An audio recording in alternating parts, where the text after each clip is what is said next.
6 horas por dia.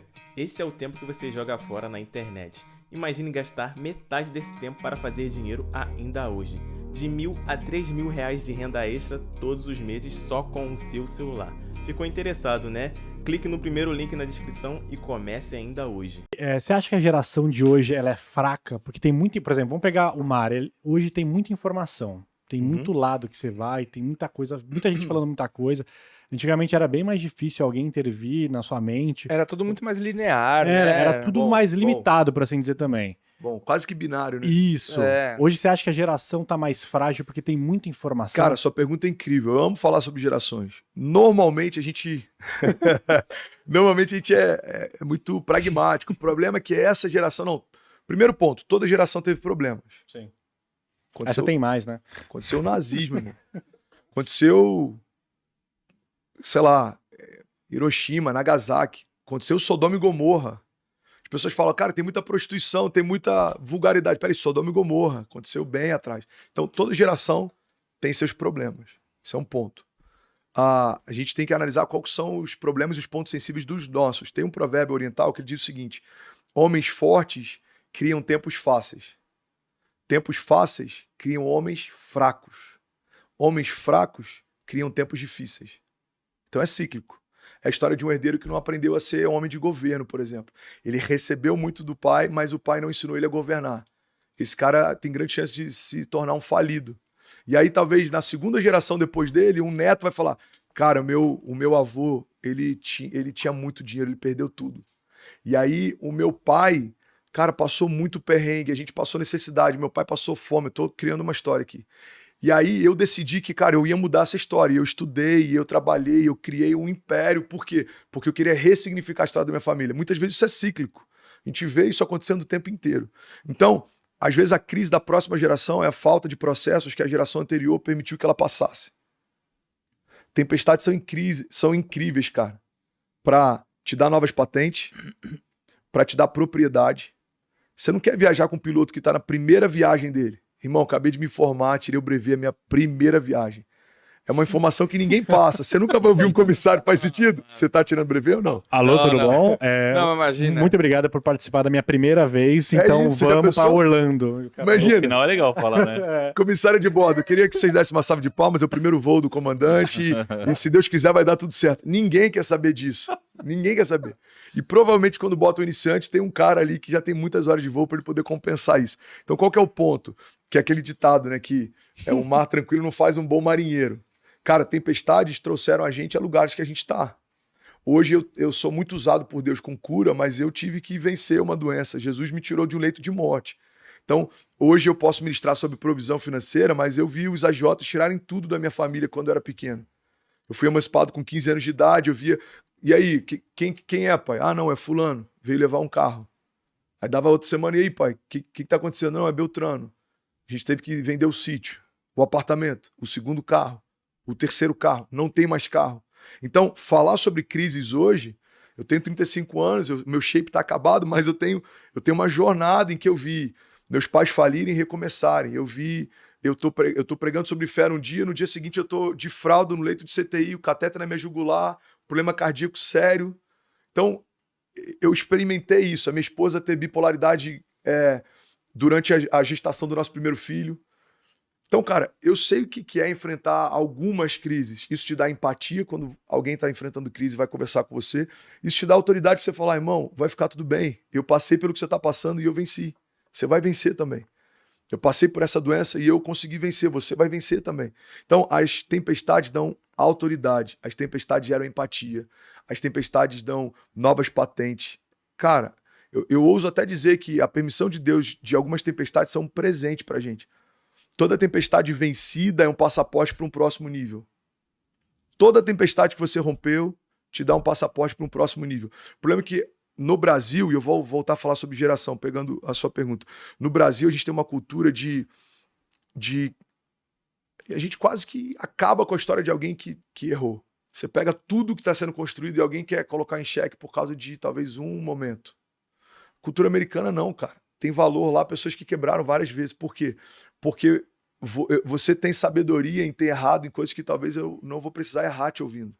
Tem um outro provérbio oriental que diz que o inteligente aprende com os erros dos outros, o sábio, né, aprende com os erros dos outros, o burro aprende com os próprios erros.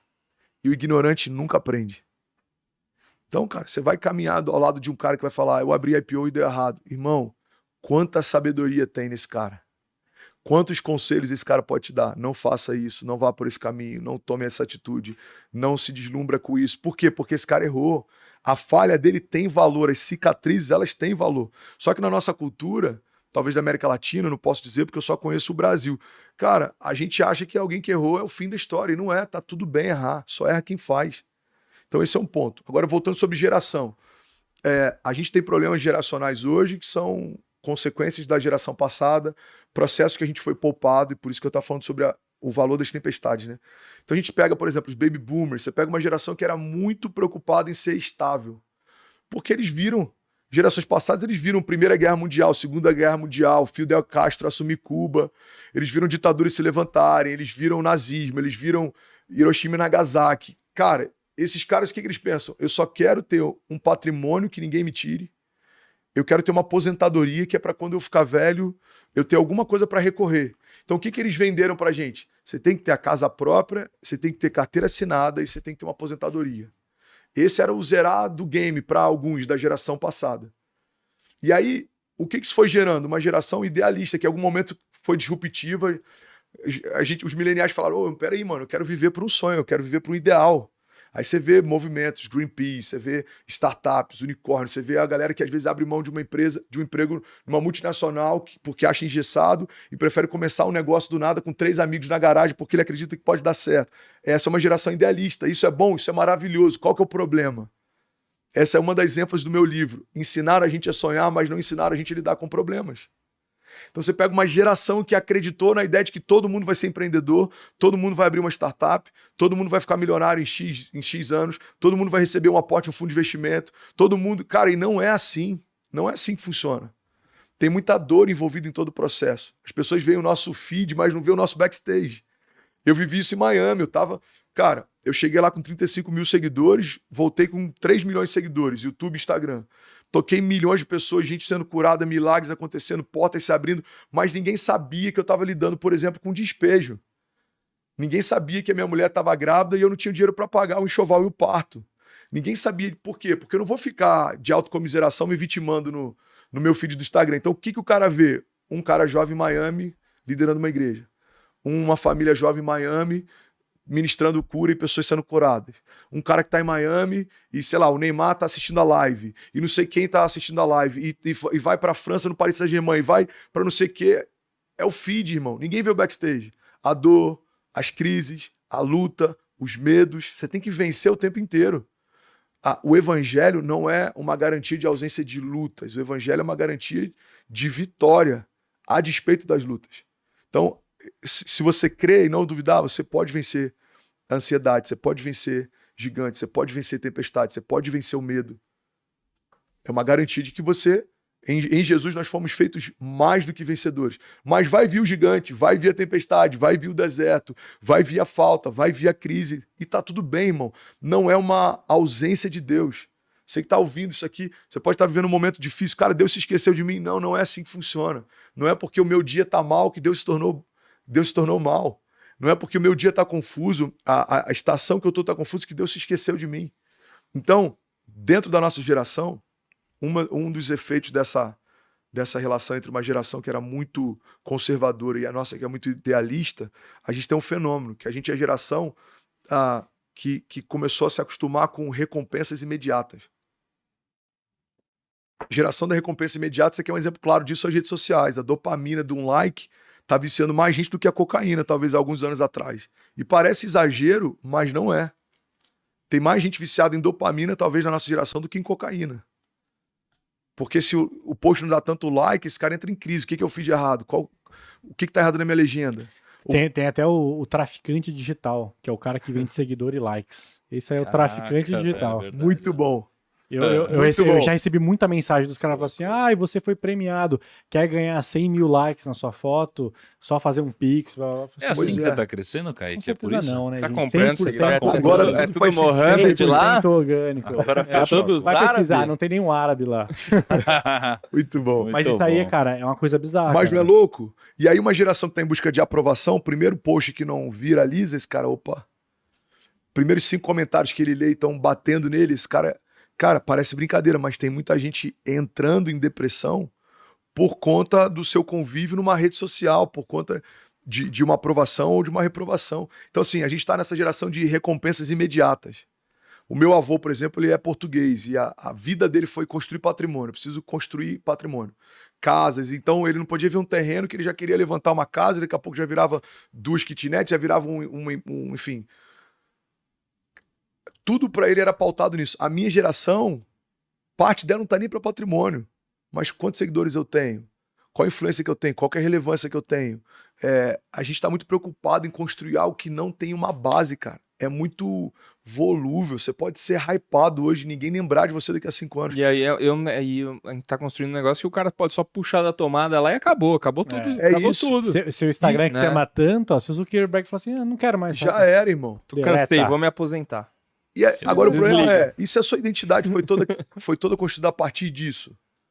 Por que teve muita gente que entrou em depressão na pandemia? Tem vários motivos, mas um deles. O cara construiu toda a identidade dele em trabalhar. O cara não tá trabalhando, o cara entrou em crise. Tudo que ele aprendeu a vida inteira é só trabalhar. Teve gente que falou, é uma brincadeira, mas em alguns casos foi real. Gente falou assim, pastor, cara, eu descobri uma mulher incrível, mano. Esses dias. Sério, meu, quem é? A minha esposa. Eu sou obrigado a estar com ela todos os dias agora. Eu descobri que ela é incrível. Ela é inteligente, ela é engraçada. O que fez isso? A pandemia obrigou o cara a estar em casa com a mulher dele. Então, tudo que o cara fazia era só trabalhar. Quando o trabalho não é algo que funciona, muita gente percebeu que a sua identidade estava desfigurada. Eu sou só o que eu faço. Não, irmão, você não é o que você faz. Você é uma pessoa, você tem uma identidade, você tem desígnio, você tem propósito. Você não pode escolher, por exemplo, a aceitação de rede social para ser a construção da sua identidade. No primeiro momento que você deixar de hypar, você entra em crise, irmão. E vamos ser sinceros, tem gente que era hypada há 10 anos que a gente curtia, hoje a gente nem lembra mais. Isso tudo é muito volúvel, é o que eu falo pro meu time. A gente está vendo algo incrível, nossa igreja está crescendo de uma forma absurda, eu estou vivendo algo incrível. Acabei de fazer uma cruzada quando eu voltei pro Brasil. Primeiro dia, Geonesse Arena, 18 mil pessoas do lado de dentro, mais de 5 mil pessoas do lado de fora. Não tinha ninguém famoso, não tinha um cantor famoso. O pessoal foi lá para viver uma noite com Deus, cara. E o que eu falo pro meu time? Isso tudo passa. Pode durar 1 ano, pode durar 10 anos, pode durar 20 anos, pode durar 6 meses. Então, como eu não sei quanto tempo vai durar, eu não posso colocar toda a minha expectativa nisso, cara. Tem muita gente vivendo tempestades emocionais por isso. Você construiu algo precioso num lugar que não é estável.